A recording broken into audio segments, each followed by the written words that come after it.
बिस्मिल्लाहिर्रहमानिर्रहीम। अस्सलाम वालेकुम दोस्तों, इस्लाम का पैगाम ये है कि अल्लाह के नज़दीक इज़्ज़त और मर्तबे का मयार मर्द और औरत होना नहीं है बल्कि तक़वा है। इसीलिए हमारे मज़हब में जिस कदर हुकूक मर्दों को हासिल हैं वैसे ही ख़वातीन को भी हासिल हैं। ये इस्लाम का ही एजाज़ है कि आज ख़वातीन की अहमियत इस कदर है। पुराने ज़मानों में अरब, यूनान, मिस्र, ईरान, चीन और हिंदुस्तान वग़ैरह में गर्ज़ हर तरफ ख़वातीन के साथ जुल्म और ज़्यादतियाँ की जाती थीं। हुकूक तो दूर की बात, यूनानी उलमा का ख्याल था कि जहर का इलाज तो हो सकता है लेकिन औरत के शर का कोई इलाज नहीं। अफलातून के मुताबिक जालिम और शैतानी जहन रखने वाले लोग मरने के बाद औरत बन जाते हैं। ख़वातीन की खरीदो फरोख्त होती थी और इस वक्त फीतों से उनके जिस्म की पैमाइश की जाती थी और उसके मुताबिक उनकी कीमत मुकर्रर की जाती थी। रोम में हर औरत की जिम्मेदारी थी कि वो कम से कम 5 बच्चे लाजमी पैदा करे। शक को बुनियाद बनाकर बाप, भाई या शोहर औरत को कत्ल करने का हक रखते थे और इस पर उनकी कोई बाज़पुरस नहीं होती थी। मिस्र में दरियाए नील में हर साल तुग़यानी आती थी और उससे बचने के लिए हर साल एक औरत को कुर्बानी की भेंट चढ़ाया जाता था। वो लोग उसे दुल्हन बनाकर दरियाए नील में डबो देते थे।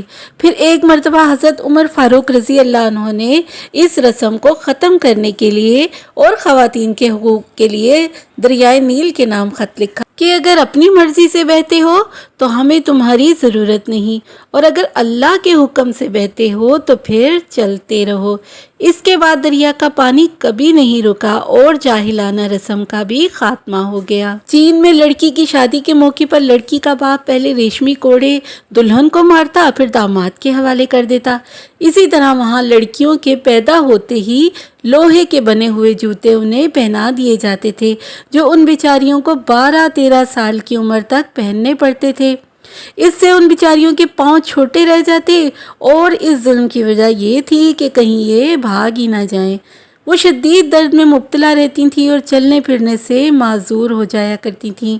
वहाँ ये रिवाज भी था कि जब शहनशाह की मौत हो तो मौत के बाद कनीज़ों को भी मकबरे में साथ ही दफन कर दिया जाता था ताकि अगले जहान में भी वो शहनशाह की खिदमत करती रहें। हिंदुस्तान में भी बेवा औरतों की दूसरी शादी पर पाबंदी थी। वो बिस्तर या चारपाई पर भी नहीं सो सकती थी। बेवाओं का सर गंजा कर दिया जाता था और मरते दम तक वो उस तरह फिरवाती ही रहती थीं और अक्सर ये होता था कि शोहर के साथ चिता में उनको जिंदा जला दिया जाता था। इब्ने बतूता ने अपने एक सफ़रनामे में बताया कि एक बस्ती में 3 बेवाओं को सती किया जाना था। उन्हें कहा गया कि वो इबादत में मशगूल हो जाएं क्योंकि उनके दुनिया से जाने का वक्त आ गया है। 3 दिन तक ये सब होता रहा और चौथे दिन उन सब के पास एक एक घोड़ा लाया गया। इन तीनों को खूब बना सवार कर घोड़ों पर बिठाकर 3 कोस दूर एक ऐसी जगह पर ले जाया गया जहाँ पर 4 गुंबद थे। हर गुंबद में एक बुत रखा हुआ था और बुत के आगे बड़ा सा पानी का हौज था। लोग अपने मरे हुए लोगों के नाम पैगाम के लिए इन औरतों को कहते कि मेरे माँ बाप या मेरे बहन भाइयों को मेरा पैगाम दे देना। वो सब की बातें सुनती जाती थी। फिर उनके जिस्म से कपड़े और जेवर अलग करवा दिए जाते थे। वो हौज में गुस्ल करती और मोटी सी साड़ी बांध लेती थी।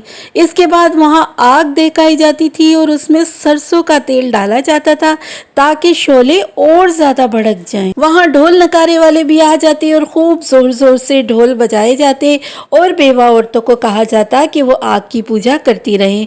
फिर अचानक उन्हें कहा जाता कि अब वो आग में छलांग लगा दें और उसके साथ ही बेवा औरतें जो थी वो आग में छलांग लगा दिया करती थी। लोग वहाँ खड़े होते थे बहुत सारी लकड़ियाँ लेकर और सारी लकड़ियाँ फटाफट उनके ऊपर डाल दिया करते थे जो कि बहुत ही ज़्यादा वज़नी होती थी। इन जिंदा जलती हुई औरतों को इसलिए लकड़ियों से दबा दिया जाता था ताकि वो हरकत भी ना कर सके। इब्ने बतूता कहते हैं कि मैं ये सब देखकर बेहोश हो गया। दोस्तों, औरतों को जिंदा दफन करने का रिवाज अरबों में भी आम था। बाज़ इलाकों में बाप اور بھائی بیٹیوں کو زوجیت میں بھی رکھ لیتے تھے۔ تو دوستو اس ویڈیو کو بنانے کا مقصد صرف یہ ہے کہ آپ سب خواتین اپنے حقوق کو پہچانیں جو کبھی پامال کیے جاتے تھے۔